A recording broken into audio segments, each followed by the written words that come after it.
Hey guys, and welcome to the channel. We have some absolutely breaking news. Now, I don't know why I'm smiling or laughing. It's crazy to think about. Now, before we get into the day's play, because there was a lot going on, a lot of action, a lot of upsets as well. We need to get into. I mean, this is a huge story coming out of the French Open, Roland Garros. Now, Naomi Osaka has pulled out of the French Open amid the whole media dispute. But instead of taking what I say as gospel, let's read her statement or go through it because this is clearly. I mean, it's just yeah. I didn't think it'll get to this stage, but let's see what she had to say. She says, "Hey everyone, this isn't a situation I ever imagined or attended when I posted a few days ago. I think now the best thing for the tournament, the other players, and my well-being is that I withdraw so that everyone can get back to focusing on the tennis going on in Paris. I never wanted to be a distraction. I accept that my timing wasn't ideal and my message could have been clearer. More importantly, I would never trivialize mental health or use the term lightly. The truth is that I've suffered long bouts of depression since the US Open 2018, and I have had a really hard time coping with that. Anyone that knows me knows I'm introverted, and anyone that has seen me at tournaments will notice that I'm often wearing headphones as that helps dull my social anxiety. Though the tennis press has always been kind to me, and I want to apologize especially to all the cool journalists who I may have hurt, I'm not a natural public speaker and I get huge waves of anxiety before I speak to the world's media. I get really nervous and find it stressful to always try to engage and give you the best answers I can. She goes on to say, so here in Paris, I was already feeling vulnerable and anxious, so I thought it was better to exercise self care and skip the press conferences. I announced it preemptively because I do feel like the rules are quite outdated in parts, and I wanted to highlight that. I wrote privately to the tournament apologizing and saying that I would be more than happy to speak to them after the tournament as the slams are intense. I'm going to take some time away from the court now, but when the time is right, I really want to work with the tour to discuss ways we can make things better for all the players, press, and fans. Anyways, I hope you're all doing well and staying safe. Love you guys, and I'll see you when I see you. Now, I'm going to give my 2 cents on this because, look, I'm going to be very honest with you because before I even read this statement, I think everyone would have had an opinion on this whole media saga and her refusing to do it. I think from what I've seen, and again, I could be wrong, like 95% of the players, I think, uh, just see it as an obligation and part of their job. And they say, look, it is just part of it. Now, I think there's different stances you could take. And the stance you could have taken was, you know what? 100%. If she's struggling, like I understand, it's her prerogative if she wants to get fined, etc. Fine, and also there needs to be tweaks in the media, etc., and the way it's done. I get that. I think the flip side is then people saying, "Well, hold on, if she is suffering and is maybe not as stable as." She's not stable enough, for example, to be in a press conference and take questions, etc. Then is she able to endure the rigors, the mental rigors of being out on court playing elite sport, for example, at the French Open at Aslan, where there's a lot mentally taking its toll? Now, you might say, well, hold on, that's a different arena. She's in her element, kind of forgets everything. Maybe it's just completely different scenario. I understand that as well. Now, my point of view on this is, and I'm going to be really, really honest about it. I think the way it was handled, and I think and you know what, fair play to her because I think everyone in the tennis world likes Naomi Osaka. I think maybe she may have rubbed up some of the Grand Slam organizers the wrong way in how this was done, but I think everyone does like her because she's a very likable character. She's huge for the sport. There's a reason why she was the highest paid female athlete last year because she is a personality and she just seems like a lovely person. She really does. There's not many people like that in sport which get the kind of recognition that she does. And I know that sounds crazy, but genuinely, like, she just seems like a very down to earth person. Now, the way that I think she maybe went about this was probably not the right way. I think she could have, like she's saying, I think this is completely the right thing to say, is sit down with the tournaments, right? Talk about it. I do think the media process can be tweaked. I don't think that question should be repeated over and over and over again. I think that's just crazy and it grinds on players so that they can be better before. And I've discussed this beforehand in one of the videos. However, I do think it is part of the player's obligation. Now, if you can't handle, then you need to be trained in it. She's saying that she finds it difficult. Part of being a player and being an athlete and being a role model, etc., is doing media. Now, clearly that's something that she can work on. And clearly not someone needs to sit down with her, part of her team, and go through it with her and work through this, because anxiety and mental health is no joke. And I think if she is getting those kind of bouts during press conferences, it's not something to be taken lightly. However, in saying that, I think she's taken the right step because, look, on the one hand, I think she wants to advocate for change, but with that, and taking a very hard stance on it, comes backlash. And not, look, it's not to say that all backlash is correct, or the way people respond is correct as well. It's not, but that's just the reality of the world. And if she's not in a good place in terms of her mental space, then it's probably not the right time to do it, right? So the fact that now she's taken time out of the game, I actually think is a very good thing. I really hope she works through the things that she needs to work through. Of course, mental health is not something that can just go away like that. It's something that needs to get worked through. From what I know, again, I'm no expert, but look, I hope she works on it. I hope we see her back sooner rather than later, but only when the time is right for it. And I do think media, for example, in the process, it can be tweaked.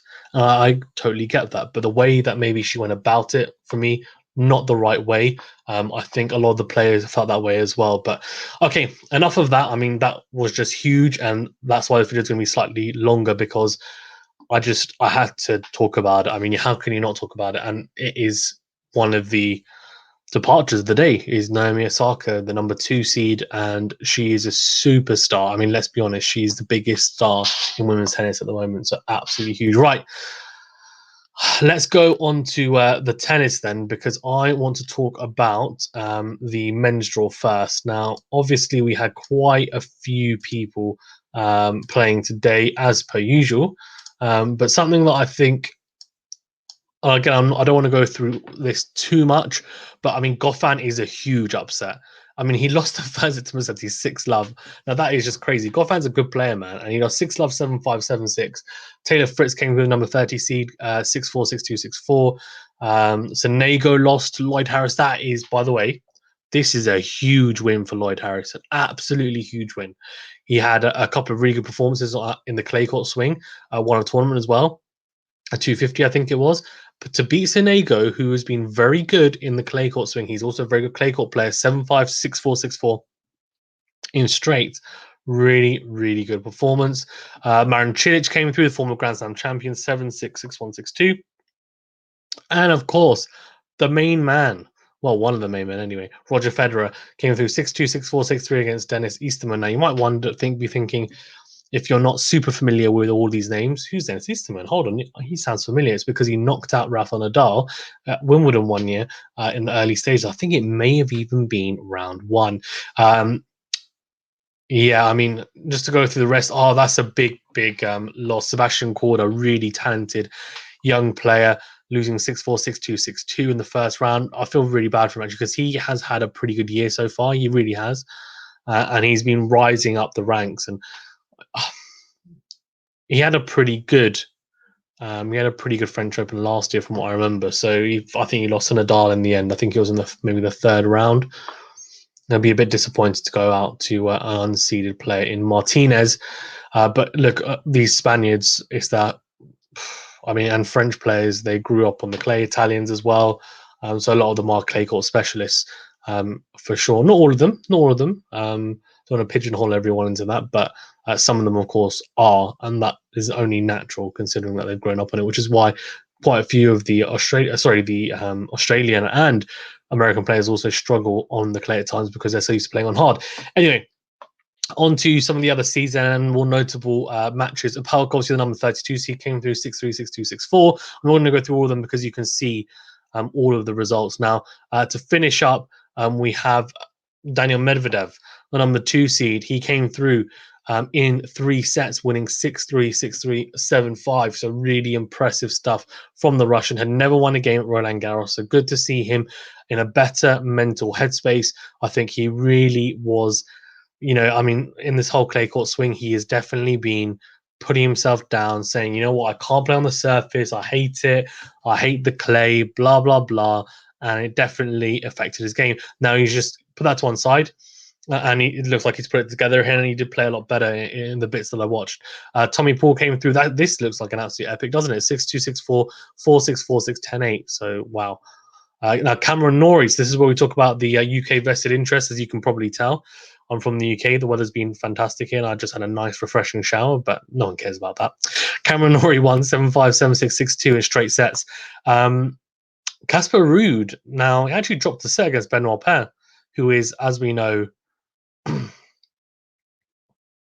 is he a bit harsh? No, I'm going to say it. He's the brat of the tour. He is. But he lost 5-7-6. So he ended up losing Benoit Paire 7-5, 2-6, 1-6, 6-7. So Casper Ruud coming through that one. So really impressive stuff from Casper Ruud. Good to see him get through. Del Bonis also came through in 4 sets with a 6-love in there as well. Not bad. Little bagel to boot. And then we had an All-American affair. John Isner, big serving American against another big serving American, Sam Querrey.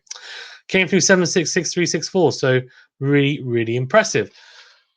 Now, Typho, he has lost, I think, 4 first round French Open 5-setters in their last 4 out of 5 years. This is really tragic. He lost 7-6, 6-3, so he has 2 sets love up, then lost 4-6, 2-6, 1-6. That's heartbreaking, isn't it? Yannick Sinner came through in 5 against Herbert, which is not an easy player to play in the first round. He always gets a pretty hard draw, you know that. In all the tournaments, I feel really bad for him. He's a damn good player as well. But anyways, he came through 6-1, 4-6, 6-7, 7-5, 6-4. He will be slightly disappointed with that just because he would have been hoping to wrap it up a bit quicker because he'll be looking to go relatively deep, you know. He's a really good clay court player, really good clay court player. Songa lost. I mean, this is a pretty... is it a big upset? Probably not. Songa's not the player he once was, but Nishioka came through 6-4, 6-2, 3-6, and 7-6. Right, let's go on to the women's because this is going on a lot longer than anticipated because of that Naomi Osaka. Now, I'm going to go through the upsets first. Shall we? No, let's go through. So I'm going to go through the most notable ones first. Kasatkina came through against Doi, 6-3, 5-7, 6-3. Good stuff from the youngster there. And the Russian player, she's talent. Sofia Kenin, this was the match that I said this was the one to look out for. Sofia Kenin against Yelena Ostapenko. Yelena Ostapenko, obviously the player from Belarus, if I'm not mistaken. Apologies if I'm mistaken. Sometimes my geography flags can be wrong. But she obviously won the French Open a few years back as a youngster. Hasn't really gone on since. As you can tell, she's unseeded. But she is a good clay court player. She really is. But so I thought this would be a pretty tough one for Sofia Kenin. I did say that I think Sofia Kenin would come through just because look, quality does normally shine through. And at the moment, she's playing better tennis than Ostapenko in general, just on all surfaces. So, yeah, good stuff from her, though. She won 6-4, 4-6, 6-3. Bencic came through 6-love, 6-3, the number 10 seed from Switzerland. Nice little bagel in there. Now, this was a big upset. Well, was it? Johanna Konta is not fantastic on the clay, but she's number 19 seed. You'd expect her to come through this. And since having a very good run in Wimbledon where she looked like she might be on to win that tournament, she has just been really, really poor. I just have to say it. I think she, from her standards and from where she probably thinks she should be, this is not where this can't be where she imagined she'd be. But anyways, she loses in the first round, 7-6, 6-2 to Cersei, who's a good player as well, but should be winning that. Mertens came through 6-4, 6-1, and we had a really big upset here. Bianca Andreescu, so obviously Steven from the Slice, who is also Canadian, and when we did the preview video, he was really advocating for her because she's a talent, man. I mean, she's won a Grand Slam already. She is a very talented player. She had an injury, she's come back. I think now she's fully fit, but she hasn't played a lot of tennis. This is a big, big blow, you know. You would have liked to have seen her get a bit. These younger players, they're just not quite getting through it. It's just, yeah, it's difficult. But anyway, she lost. She won the first set 7-6. Our second set, she must have been thinking, come on, let's just get through this tiebreak. But she lost the second tiebreaker 7-2 and then lost 9-7 in the third. Oh, it's gut wrenching. That's a shocker. Heather Watson, this isn't a surprise though, really. I mean, she's not fantastic on the clay, so she lost 6-4, 7-5. Swiatek, by the way, though, Heather Watson, you'd expect her to be better on clay. Is that me being crazy? But she's a counter puncher, she's a grinder. Heavy topspin. I'm not a huge topspin, but not flat. She doesn't really hit too flat. She hits pretty. Yeah, I don't know. Maybe she just doesn't like the surface, hasn't got to grips with it. It's an interesting one. Interesting one. Maybe I'll do a video on that. Anyway, Swiatek came through. I mean, cruised through 6-love in that first set. Flipping out, she's just dealing out bagels everywhere, isn't she? Especially when she destroyed Pliskova in the Rome Masters 6-love, 6-love. Anyway, she just carried on the same vein. 6-love in the first set and then 7-5 in the second.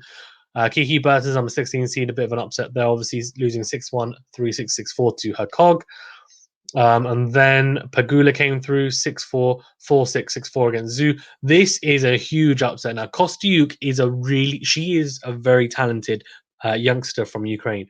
But this is huge. Muguruza losing 6-1, 6-4. Number 12 seed. I would say she was in the top 10 favorites, top 8. Maybe I would have put her. Big upset. Big upset. And then we also had Martic, number 22 seed, lost as well. So another seed goes out. 6-2, 6-7, 6-4 to Georgie. Vondrasova, came through against Kanepi. That's a good win as well in 3 sets. And then, of course, a big dog, Serena Williams, 7-6, 6-2. I mean, can she do it? Can she do it, man? I don't know. I don't think she can, to be honest with you. I don't think she can. I think it's going to be very tough at the French Open. I think Wimbledon is her best bet. I would say she's on the top 5. I don't even know if she's in the top 10 for the French Open. That is, I think she's on the top 8.